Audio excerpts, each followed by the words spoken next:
Aujourd'hui, on va voir comment Basic Fit nous manipule et sans qu'on s'en rende compte. Est-ce que tu connais quelqu'un qui s'est inscrit à Basic Fit en janvier et qui n'y va plus depuis le mois de mars? Peut-être même que ce quelqu'un c'est toi. Et si je te disais que c'était pas simplement une question de motivation, mais que c'était voulu de la part de la marque? Oui, voulu, pensé, prévu par le modèle de Basic Fit. Et non, cette vidéo n'est pas une attaque gratuite, c'est simplement un décodage. Parce que comprendre, c'est reprendre le pouvoir. Rappelons d'abord que Basic Fit est la plus grosse chaîne de fitness en Europe. Plus de 1600 clubs dans 6 pays différents et plus de 4 millions de membres. C'est simplement énorme et ça continue de grandir. Et ils ont un truc que les autres n'ont pas, c'est qu'ils sont littéralement partout. Dans les petites villes, dans les centres commerciaux, à côté des facs, à côté des gares. Et surtout, ils ont fait croire à des millions de gens que le fitness, c'est facile, c'est fun et c'est pas cher. Et ce qu'on ne voit pas, c'est ce qui se cache réellement derrière cette image ultra positive.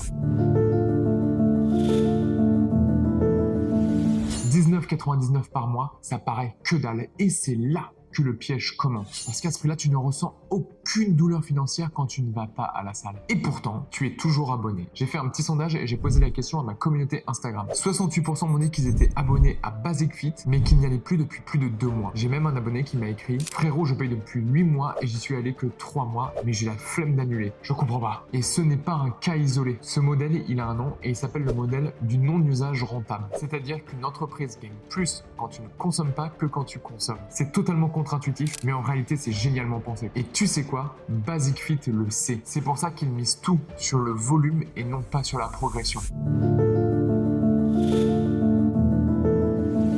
Leur communication, c'est un chef-d'œuvre de psychologie marketing. Tu ouvres leur site et tu lis littéralement « Tout le monde mérite d'être en forme. Facile, fun, accessible. » En réalité, tu ressens quoi? Pas de pression, pas de jugement, simplement une invitation et c'est clairement fait pour ça. Tu ne te sens pas intimidé même si tu n'as jamais mis les pieds dans une salle de sport. Après, ils ont aussi des partenariats avec des influenceurs qui montrent la salle comme un lieu fun, coloré et instagrammable. Le message, il est clair. Tu n'as pas besoin d'être un athlète. Tu viens comme tu es. C'est simple, c'est inclusif, mais derrière ça, ça crée un lien affectif avec la marque. Et ça, c'est une forme de manipulation douce. On va parler aussi de l'engagement psychologique de Basic Fit. Tu t'inscris, tu reçois ta carte. Et là, sans t'en rendre compte, ton cerveau il commence à se dire « C'est bon, j'ai fait le premier pas ». Sauf que tu ne vas pas encore à la salle, mais tu continues à payer. Pourquoi? Parce que tu veux garder cette illusion de discipline. C'est simple, tu payes, donc tu crois progresser. C'est ce qu'on appelle l'engagement biaisé. Tu ne veux pas perdre ce que tu as commencé à réaliser, même si tu ne fais rien. Et puis, il y a la communauté aussi. Tu regardes les stories de tes potes à la salle et tu te dis simplement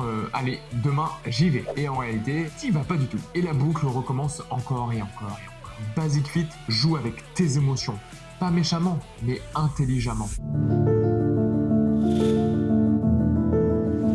Parlons aussi des options invisibles qui te font dépenser plus. Parce que tu crois que tu payes que 19,99 €, en vrai, beaucoup finissent à 35 € par mois. Et encore, c'est même plus du mois, c'est par période de 4 semaines. Et pourquoi on arrive à monter si cher? Le Yanga Sports Water. Et pour les non-bilingues, c'est le Yanga Sport Water qui coûte 5 € par mois et qui te permet d'avoir accès à la fontaine. Tu as l'accès multisalle qui te coûte 4 € supplémentaires par mois. Et tu as même le coaching virtuel qui s'additionne encore à tes mensualités avec d'autres options différentes. Et simplement, à la fin, eh bien, tu payes plus que prévu sans même t'en rendre compte. Parce que tout est présenté comme un petit extra. Mais cumulé sur un an, eh bien, ça commence à faire gonfler la dette. Et au final, quand tu commences à bien réfléchir, tu commences à te rendre compte que plusieurs centaines d'euros, ça commence à faire beaucoup pour un lieu dans lequel tu ne vas même pas. Alors attention, je ne dis pas que Basic Fit c'est une mauvaise salle. Je dis simplement que c'est une entreprise brillante qui a compris comment vous et moi nous fonctionnons. Ils connaissent nos failles, notre besoin de se sentir appartenir, notre envie de faire un effort symbolique, notre peur d'échouer et de devoir l'admettre. Mais en réalité, une fois que tu as compris ça, tu peux décider. Décider de quoi, tu vas me dire? Décider de t'y tenir ou décider d'arrêter. Mais au moins, peu importe ce que tu choisiras, tu le feras en connaissance de cause. Et c'est tout ce que je voulais t'apporter dans cette vidéo, un petit peu de clarté. Alors si tu as aimé, dis-le moi dans les commentaires. Si tu es tombé dans le piège, raconte-moi ton histoire. Et si tu veux d'autres vidéos qui te montrent l'envers du décor du monde du fitness, eh bien abonne-toi, on n'a pas fini d'en parler. Allez, ciao, je te souhaite un gros bisou. Basic Fit ne te manipule pas, il joue selon les règles du jeu. À toi de décider si tu veux jouer ou en changer.